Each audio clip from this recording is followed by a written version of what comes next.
अरे हमरा बुझाता बबुआ जीएम हुई है नाना, ई तो डीएम हुई है हो। ए राजा जी हिंद के सितारा, ई तो सीएम हुई है, ओहू से ऊपर पीएम हुई है हो। प्रेम कितना इम्पोर्टेंट है? प्रेम उसी को कह सकते हैं जहाँ स्वार्थ लेश मात्र ना हो। श्री रामचरितमानस में एक दोहा है, काम ही नारी प्यारी बिन। तो मैं चाहूंगा कि आप सबसे पहले अपने तिलक की इम्पोर्टेंस बताएं।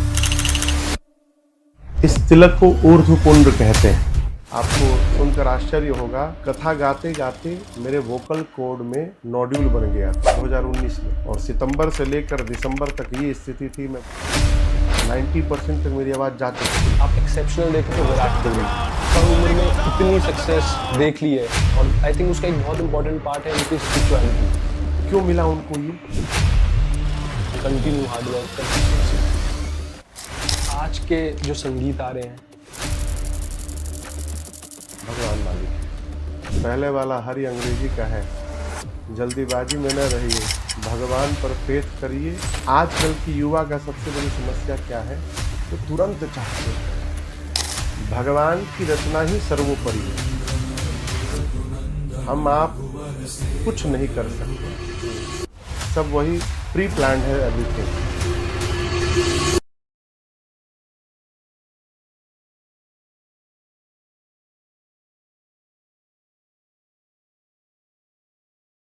जय श्री राम महाराज। जय श्री राम। हर हर महादेव। हर हर शंभू। महादेव।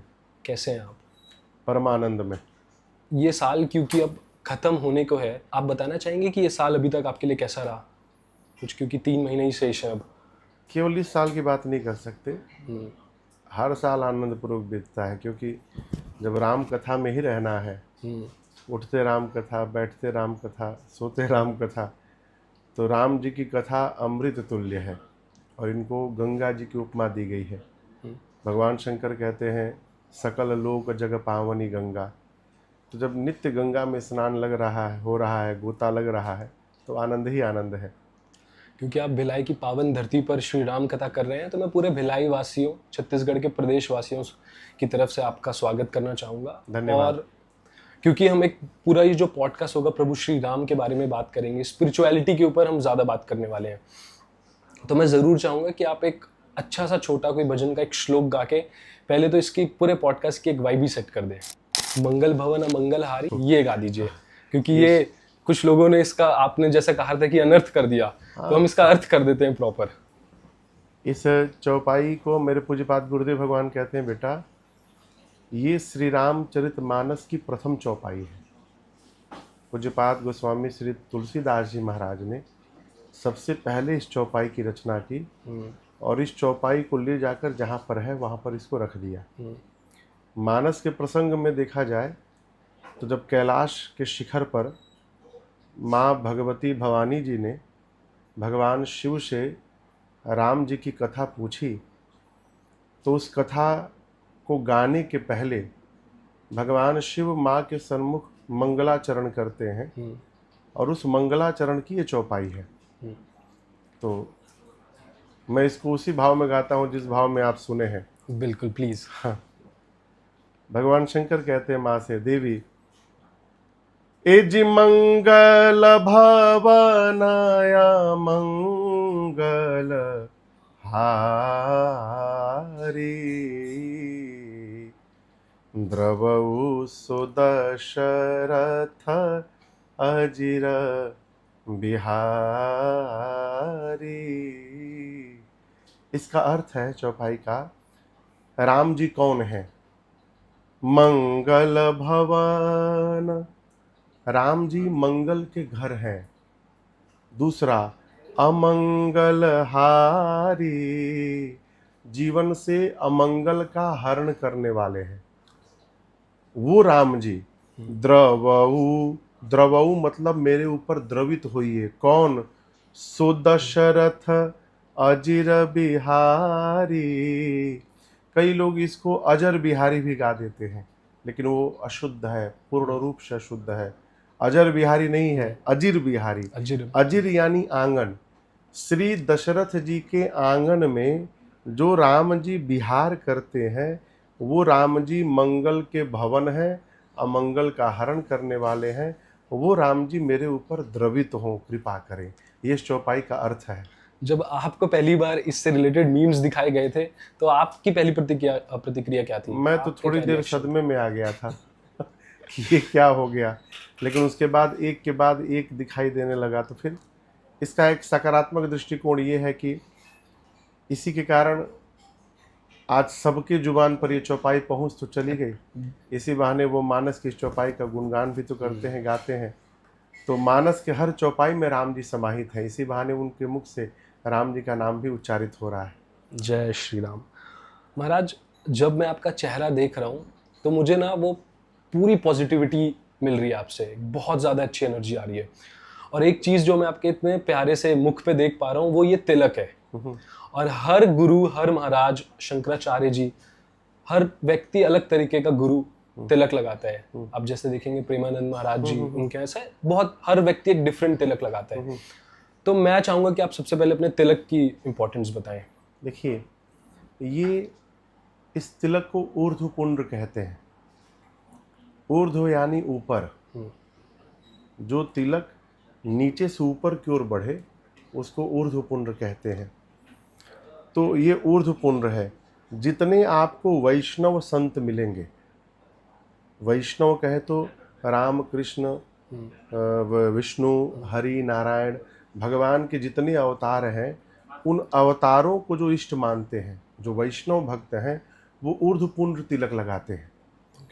भगवान शिव के जो भक्त हैं, जिनको शैव कहते हैं, वो लोग त्रिपुंड लगाते हैं। आप त्रिपुंड देखे होंगे, ऐसे लगाते हैं शंकर जी के भगत।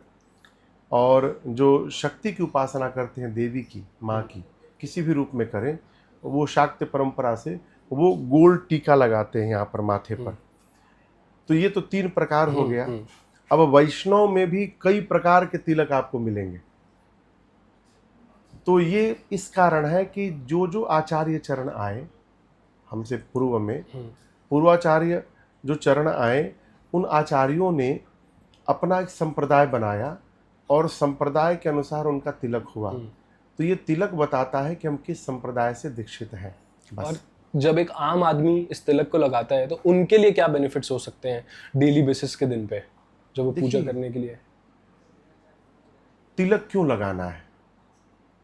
क्या हम तिलक लगाएंगे तभी भगवान के भगत कहलाएंगे? नहीं लगाएंगे तो नहीं कहलाएंगे? ऐसा नहीं है। अब इसका मैं आपको कारण बता रहा हूँ। महापुरुष कहते हैं कि अब जैसे मैं तिलक लगाया हूँ गले में, यहाँ पर देखिए, ये तुलसी जी की माला है। ये तुलसी जी की माला है। जब हम तिलक लगाते हैं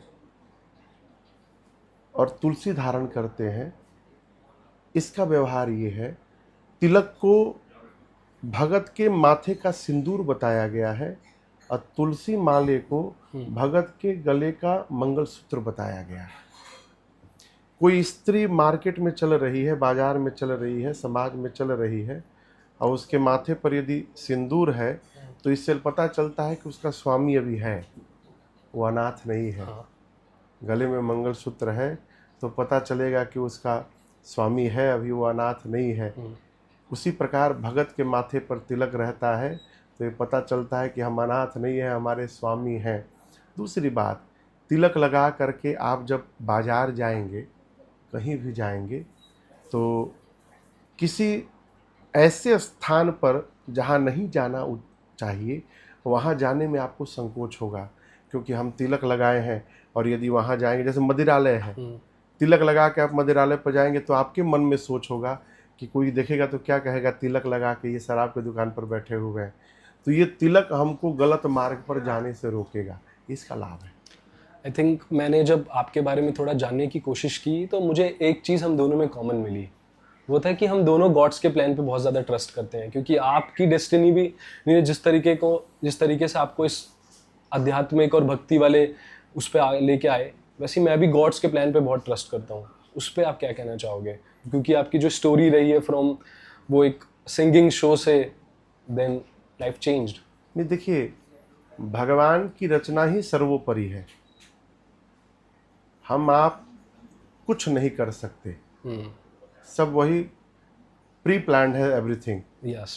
लेकिन आपको कर्म करना पड़ेगा। You have to do your work. Yes. ठीक। हम जब कर्म करेंगे तब जो भाग्य में लिखा है वो फलित होगा। अब इसमें प्रश्न लोग करते हैं कि कर्म बड़ा कि भाग्य बड़ा। आप भी सुने होंगे कि यदि भाग्य में सब कुछ निश्चित है तो फिर कर्म करने की क्या आवश्यकता है, वो तो भाग्य में है तो मिलेगा ही मिलेगा। इसको इस प्रकार से आप समझिए, अभी समय क्या हो रहा है? 9-10 ऐसा कुछ 9-10 बज रहा है। 9-15। यदि इस समय चाय लिखा हो पीने का, भाग्य में यदि चाय हो तो चाय का प्याला अपने आप आके चला आएगा सामने। सामने आ गया, भाग्य में था, सामने आ गया। अब आप कहे रहिए भाग्य में होगा तो मिलेगा, भाग्य में होगा तो मिलेगा, आपको मिलेगा नहीं। वो भाग्य फलीभूत कैसे हो, इसके लिए आपको कर्म करना पड़ेगा। क्या? उसको उठाना पड़ेगा और उठा करके पीना पड़ेगा। बिना उठाए कर्म किए वो भाग्य के चाय आपको प्राप्त होने वाला नहीं है। तो भगवान की रचना निश्चित है, आप कर्म करिए, वो कर्म ही उस रचना की ओर आपको लेके चला जाएगा। जब हम दोनों बात कर रहे हैं, ज्यादातर महाराज जी जो बातें होंगी वो प्रभु श्री राम के बारे में हो रही है, तो मैं जरूर चाहूंगा कि आप अपनी पहली प्रभु श्री राम की याद बताएं। जैसे मुझे जितना याद आ रहा है, मैं आई वाज इन स्कूल जब मुझे वो एनिमेटेड मूवी दिखाई गई थी प्रभु श्री राम की, और मेरी वो पहली स्मृति है जब मैंने उनका वो रूप देखा था। देन आपकी पहली याद क्या है प्रभु श्री राम की? देखिए, मेरे घर का जो वातावरण है, बचपन से होश आने के बाद से जो हमने देखा, चेतना में आने के बाद, वो आध्यात्मिक रहा। इसके पीछे सबसे बड़ा कारण है मेरे पूज्य पिताजी का जीवन। पूज्य बाबूजी के कारण घर में जब से चेतना जगी तब से महात्माओं का, संतों का, साधु महात्माओं का आना, उनका रहना, घर में सत्संग, भजन, कीर्तन होते हमने देखा। इसमें पूरा जीवन बीता है अब तक, बचपन से लेकर के। तो जो पहली याद आती है राम जी की, वो आदरणीय श्री रामानंद सागर जी द्वारा निर्मित रामायण की है। हम लोग बहुत छोटे छोटे थे, और आपको बताऊं, जब रामायण सीरियल प्रसारित हुआ दूरदर्शन पर, उसके पहले टीवी नहीं था घर पे। तो बगल के घर में टीवी देखने जाते थे, वो भी टीवी ब्लैक एंड वाइट था। तो जब कुछ एपिसोड बीते तो फिर उसके बाद पिताजी घर में टीवी लाया, रंगीन टीवी।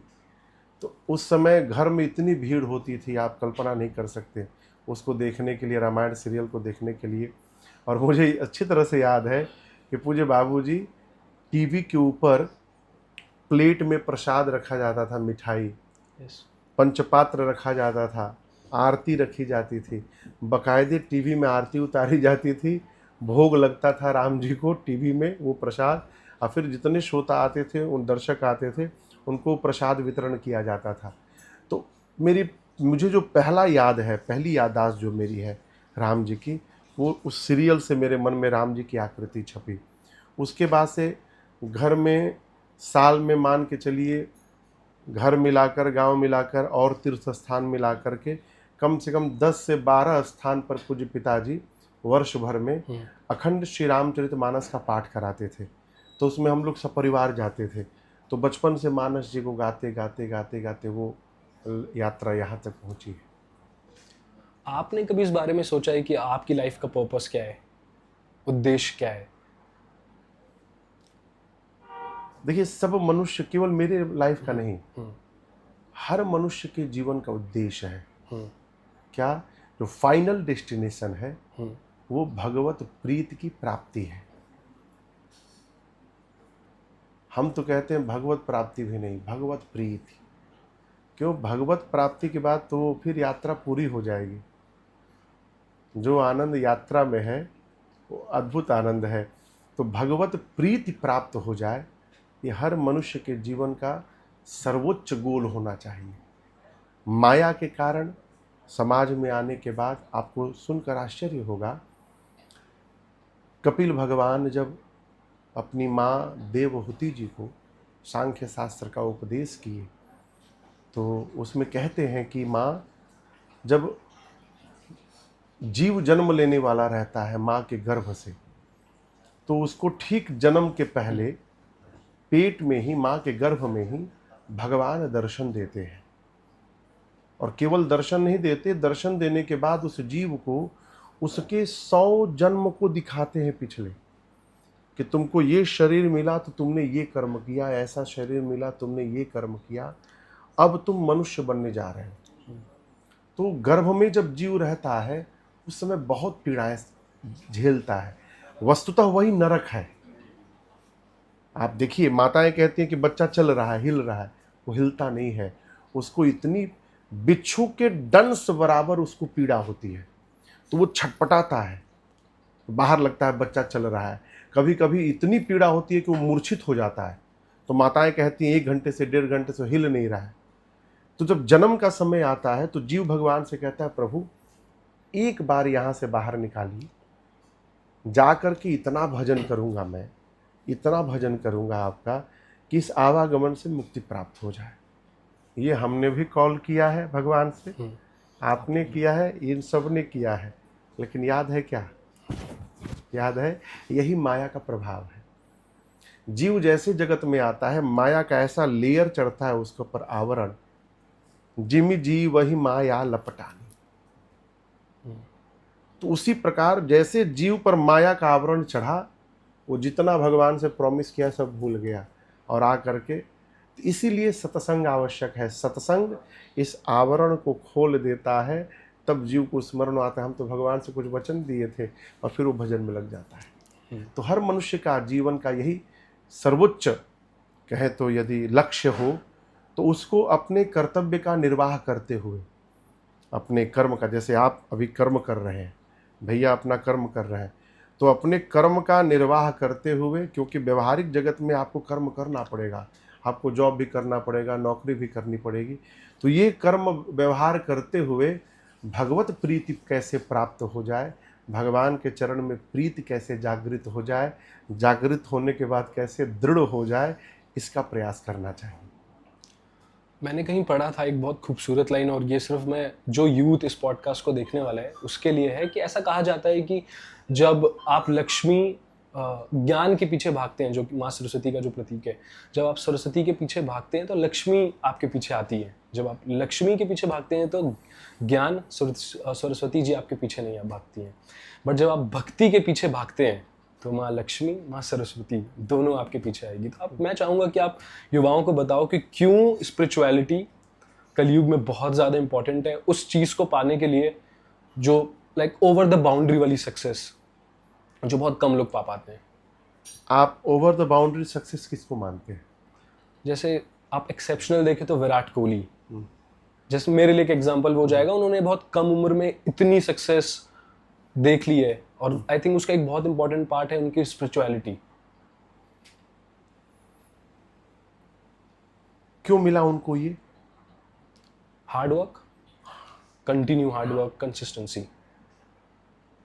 कोई भी फील्ड में, किसी भी क्षेत्र में आप अपना 100% जब योगदान देते हैं, प्रयास करते हैं, तो आप सक्सेस होंगे ही होंगे।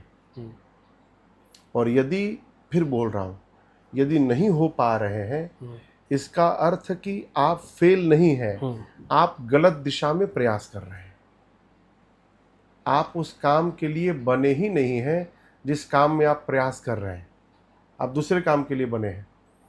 होता क्या है कि मनुष्य अपने जीवन में अपना 50% 60% प्रयास करता है, उसके बाद जब फेल होता है तो कहता है भगवान गलत किए। नहीं, आपने अपना प्रयास नहीं किया। एक कोटेशन है, मैंने कहीं पढ़ा था, असफलता ये बताती है कि सफलता का प्रयास पूर्ण मनोयोग से नहीं किया गया।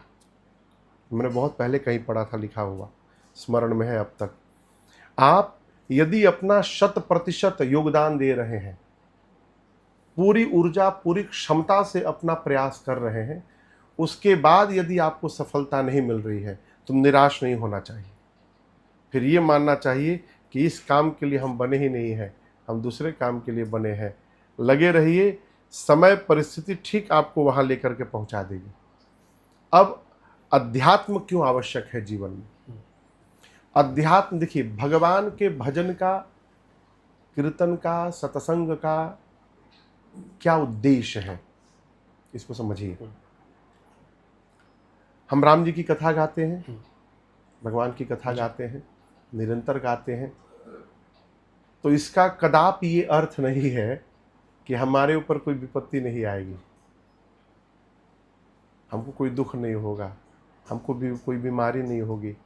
आपको सुनकर आश्चर्य होगा, कथा गाते गाते मेरे वोकल कॉर्ड में नोड्यूल बन गया था 2019 में, और सितंबर से लेकर दिसंबर तक ये स्थिति थी, मैं बोल नहीं पाता था। 2020 की जनवरी में हम लोग राजस्थान में कथा गा रहे थे। 5वें दिन मैं सुबह प्रातःकाल सोकर उठा तो देखा कि मेरी आवाज़ ही चली गई थी, 90% तक मेरी आवाज़ जा चुकी थी। मैं घंटों ठाकुर जी के सामने बैठ कर रोया, प्रभु अब क्या होगा, अभी 5 दिन कथा शेष है। शाम को हल्की आवाज़ खुली, कथा भई। मुझे फिर ठीक उस कथा के बाद वहीं से मैं दिल्ली गया और सर गंगाराम अस्पताल में जाकर मुझे गले का ऑपरेशन कराना पड़ा। तो मैं तो राम जी की कथा गाता हूँ, ये क्यों हुआ, मुझे नहीं होना चाहिए ना, हुआ। इसका अर्थ है ये आप जिस लोक में है, जिस कलयुग में है, जिस मृत्यु लोक में है, धरती पर है, यहाँ आने के बाद जीवन में विपत्ति भी आएगी, व्याधि भी आएगी, मन को दुख भी होगा, पर झंझटें भी आएंगे। गृह कारज नाना जंजाला, वो स्वामी जी कहते हैं। अध्यात्म का क्या लाभ है फिर? अध्यात्म का ये लाभ है कि जीवन में कितनी भी विपत्ति आ जाए, जीवन की परिस्थिति कितनी भी बदल जाए, ये अध्यात्म हमारे मन की स्थिति को बदलने नहीं देता। किसी भी कंडीशन में मन को सकारात्मक रखना ये अध्यात्म के कारण है, दूसरा कोई उपाय नहीं है। यदि आप भगवान की शरण में हैं, भगवान पर बिलीव करेंगे, उन पर विश्वास करेंगे, तो जीवन की स्थिति परिस्थिति भले बदल जाए, आपके मन की स्थिति नहीं बदलेगी, आप स्टेबल रहेंगे, कांस्टेंट रहेंगे।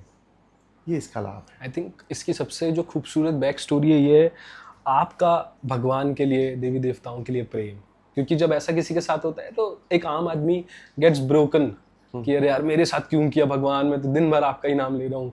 तो आई थिंक ट्रस्ट करना बहुत ज़्यादा इंपॉर्टेंट है। डेस्टिनी को, विश्वास ही भगवान है। बिनु विश्वास भगत नहीं, तेहि बिनु द्रवहि न राम। जब तक, अब देखिए मंदिर है, मंदिर में कौन बैठा है? प्रभु, हाँ, भगवान। भगवान बैठे हैं ना? सही में बैठे हैं? नहीं, विश्वास की कमी है। आपने कहा नहीं, ये विश्वास की कमी है। हमने पूछा सही में बैठे हैं, तो आपको कहना चाहिए हाँ सही में बैठे हैं। मैं बस कहना ही चाह रहा था कि बिलीफ, आपका बिलीफ कितना है। अब जैसे मंदिर में चोर पहुंचा, तो चोर को भगवान नहीं दिखते, उसको भगवान में भी पत्थर दिखता, उसको मूर्ति दिखती है, उसको भगवान में भी पत्थर दिखाई पड़ता है, और इसलिए वो हार मुकुट चोरी करके ले जाता है। यदि चोर को मंदिर में भगवान दिखाई पड़ जाए तो वो चोरी कर ही नहीं पाएगा। और उसी मंदिर में जब भगत जाता है तो भक्त को पत्थर में भी उसका भगवान दिखाई पड़ता है, इसलिए वो दंडवत कर लेता है। तो मुख्य रूप से विश्वास ही भगवान को प्राकट्य करा देता है। विश्वास में रहिए। जय श्री राम। मैं एक सवाल पूछना चाह रहा था कि जब हम प्रभु श्री राम की बात करते हैं और हनुमान जी की बात ना हो, उनके परम भक्त की, तो अधूरा रह जाएगा ये पॉडकास्ट। और मुझे फील हो रहा है, जैसा आप कहते भी हैं कि जब आप श्री राम कथा करते हैं तो हनुमान जी की एनर्जी वो आते हैं वहाँ, और मुझे उनकी एनर्जी, एक अच्छी एनर्जी फील हो रही है। आप रिसेंटली भिलाई के बहुत ही प्रसिद्ध सेक्टर 9 हनुमान मंदिर भी गए थे जी। और पूरे मैंने देखा है पूरे प्रदेश में एक ऐसा हनुमान मंदिर है जहाँ बहुत भीड़ रहती है, बहुत भक्त आते हैं, बहुत, जब हनुमान जयंती रहती है तो बहुत हर्षोल्लास से उसे मनाया जाता है जी। ना पक्ष ना विपक्ष, हर समुदाय के लोग वहाँ आते हैं, पूजा होती है, भव्य पूजा। तो आपको क्या एनर्जी फील हुई? और मंदिर में मतलब क्या हर मंदिर में दिव्य स्थान है, दिव्य स्थान है। मैं गया वहाँ पर, प्रणाम किया, कल आरती उतारी, दंडवत किया, सरकार से निवेदन भी किया कि सरकार प्रत्यक्ष रूप से अब कथा में प्रवेश होने वाला है आपका। तो कल कथा में श्री हनुमान जी का आगमन भी हुआ, कथा में प्रवेश भी हुआ। किसी भी मंदिर में यदि आपका विश्वास है तो आपको अद्भुत ऊर्जा प्राप्त होगी। विश्वास नहीं है तो आप कहीं भी चले जाइए, कुछ नहीं होने वाला है। जय श्री राम। अब मैं लव के बारे में जरूर बात करना चाहूंगा, प्रेम। प्रभु श्री राम ने माँ सीता से प्रेम किया, श्री कृष्ण ने राधा जी से प्रेम किया, और परम भक्त हनुमान जी से अपने प्रभु श्री राम से प्रेम किया। तो क्या ये प्रेम के बारे में आप कहना चाहेंगे इस कलयुग के यूथ को, जहाँ पे एक जो जमाना है वो पैचअप, कल्चर, ब्रेकअप, हुकअप वाला एक वो चल रहा है, तो प्रेम कितना इंपॉर्टेंट है? प्रेम उसी को कह सकते हैं जहां स्वार्थ लेश मात्र ना हो। समझ रहे मेरी बात को? श्री रामचरितमानस में एक दोहा है अंत में, कल कथा में मैंने निवेदन किया था। पूज्यपाद गोस्वामी जी कहते हैं राम जी से, एकदम अंत में, उत्तर कांड के अंत में ये दोहा है। ये संभवतः 130 दोहा क्रमांक होगा। कहते हैं प्रभु, कामिहि नारी पियारी जिमि, लोभी प्रिय जिमि दाम, तिमि रघुनाथ निरंतर, प्रिय लागहु मोहि राम। गोस्वामी जी कहते हैं प्रभु, जिस प्रकार कामी व्यक्ति स्त्री को प्रेम करता है, लोभी धन को प्रेम करता है, उसी प्रकार हे रघुनाथ जी कृपा करिए मैं आपको प्रेम करूं। अब दर्शन करिए, ये जो गोस्वामी जी ने दो उदाहरण दिए, ये दोनों उदाहरण प्रेम की पराकाष्ठा है। कामी व्यक्ति, कामुकता से युक्त जो व्यक्ति है, वो जो स्त्री को जिस प्रकार प्रेम करे, और लोभी व्यक्ति रुपया को जैसे प्रेम करे, उसी प्रकार हम प्रेम करें प्रभु आपको। तो गोस्वामी जी को दो उदाहरण क्यों देना पड़ा? एक से भी काम चल जाता, वो एक ही देने वाले थे। गोस्वामी जी जैसे लिखे कि कामिहि नारी पियारी जिमि, ये लिखने के बाद बाबा ने कलम रख दिया, बोलिए तो मैंने गलत लिख दिया। क्यों? कामी व्यक्ति स्त्री को प्रेम करता है तो ठीक है, लेकिन मन में कहीं ना कहीं ये चाह रखता है कि वो स्त्री भी मुझे प्रेम करे। तो इस उदाहरण को देकर मैं भगवान को बाध्य कर रहा हूं कि प्रभु आप भी मुझे प्रेम करिए। अच्छा, गोस्वामी जी की विशेषता क्या थी? वो लिखने के बाद मिटाते नहीं थे, जो लिख गया सो लिख गया। तो बोले प्रभु ये पहले वाला नहीं, इसके बाद वाला ध्यान रखिएगा। लोभी ही प्रिय जिमिदाम, लोभी व्यक्ति धन को जैसे प्रेम करता है, हे प्रभु मैं आपको वैसे प्रेम करूं। तो लोभी कैसे प्रेम करता है? लोभी रुपया को प्रेम तो करता है, लेकिन ये आशा नहीं लगाकर बैठता कि वो रुपया भी मुझे प्रेम करे। वो स्वामी जी कहते हैं प्रभु आप मुझे प्रेम करिए चाहे मत करिए, मैं आपको निरंतर प्रेम करता रहूं, ये मुझे कृपा करिए मुझ पर। ये प्रेम है।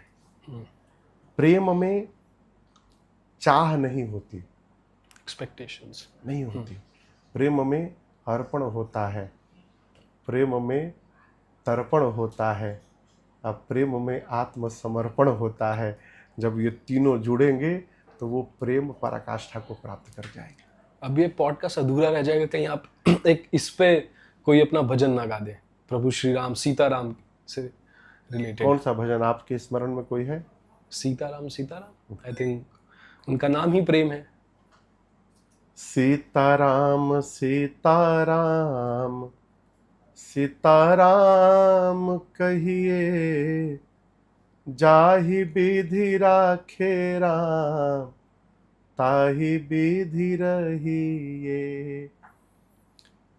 इस पूरे भजन का जो सबसे मुझे बहुत सुंदर, जो हृदय को स्पर्श करता है, जो अंतरा, वो मैं केवल गा रहा हूं।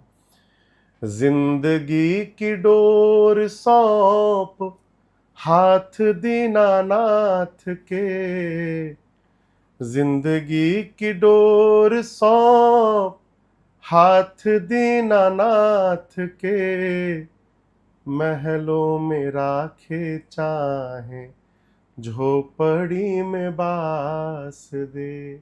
आप हैंड ओवर हो गए, उसके बाद भगवान महल में रखे चाहे झोपड़ी में, आप कंप्लेन नहीं कर सकते हैं। फिर क्या करना है? धन्यवाद निर्विवाद राम राम कहिए, जाहि विधि राखे राम, ताहि विधि रहिए। अति सुंदर। आपने गुरु दीक्षा जगत गुरु रामभद्राचार्य जी से ली है, उनके बारे में क्या कहना चाहेंगे? आपकी पहली मुलाकात कैसी थी उनसे जब आप जुगनू पहली सुर बार? के बारे में क्या कहेगा? मेरे पूज्यपाद गुरुदेव भगवान है। मैं पहली बार उनसे मिला अपने पूज्य महाराज श्री की कृपा से। महाराज श्री के साथ मैं गुरुदेव भगवान के पास में गया था और पहली बार उनका दर्शन वहीं पर मुझे प्राप्त हुआ। मैं बता रहा हूँ, समय स्थान बता रहा हूँ, संभवतः ये प्रयाग में की बात है। 2010 में प्रयाग में पहली बार गुरुदेव भगवान का दर्शन प्राप्त हुआ था मुझे। माघ में जो मेला लगता है, मुझे महाराज श्री के साथ में गया था। गुरुदेव भगवान, मेरी कोई क्षमता नहीं कि मैं उनके बारे में बोलूँ, धरती पर बृहस्पति है। मैं, क्योंकि अब हमारे पास ज़्यादा समय भी नहीं है, और थैंक यू आपने मुझे समय दिया। मैं इस पॉडकास्ट के एंड पे एक इम्पॉर्टेंट क्वेश्चन मेरे लिए और युवा के लिए पूछना चाहूँगा कि आप एक 20-year-old यंग बॉय को क्या एडवाइस देना चाहेंगे कि वो कैसे अपनी लाइफ चेंज करे, क्या चीज़ों को फॉलो करे, क्या एक एडवाइस रहेगी आपके लिए? हरि में न रहिए, हरि में रहिए। पहले वाला हरि अंग्रेजी का है। जल्दीबाजी में न रहिए, भगवान पर फेथ करिए। आजकल की युवा का सबसे बड़ी समस्या क्या है? वो तुरंत चाहते हैं, तुरंत कुछ नहीं होता। आम की गुठली देखे हैं? गुठली को यदि फरवरी के महीने में मिट्टी में डाल दिया जाए और यदि मार्च में आप उससे आम ढूंढ रहे हैं, तो ये गुठली का दोष नहीं है, ये आपका दोष है। क्यों? उस गुठली को फल देने में जितना समय चाहिए उतना समय लगेगा ही लगेगा। आप सर फोड़ लीजिए, विदेश से उसमें खाद ला के डाल दीजिए, कुछ भी कर लीजिए, फरवरी में गुठली लगाकर अप्रैल में आपको आम मिलने वाला नहीं है। उसी प्रकार जीवन में सक्सेस के लिए जितना समय लगना है वो लगेगा ही लगेगा। आप कुछ भी कर लीजिए। और याद रखिए, सफलता का जीवन में कोई शॉर्टकट नहीं होता। आप यदि चाह रहे हैं कि तुरंत हम सफल हो जाएं, ये संभव है। आपको चलना पड़ेगा। You have to do your work. As they say, patience is the key to patience के success. साथ। तो आप पेशेंस रखिए, संबल रखिए भगवान का, और अपने कर्तव्य को करते रहिए। हरि में न रहिए, हरि को ध्यान में रखकर अपना कर्तव्य करते रहिए। आप जिस विधा में हैं आप सफल होंगे। आप भी भोजपुरी संगीत सुनते हैं या सुनता भजन? हूँ, बचपन से सुन रहा हूँ। किनके सुनते हैं? मैं जिनके सुनता हूँ उसमें से कई लोग चले गए हैं धरती से।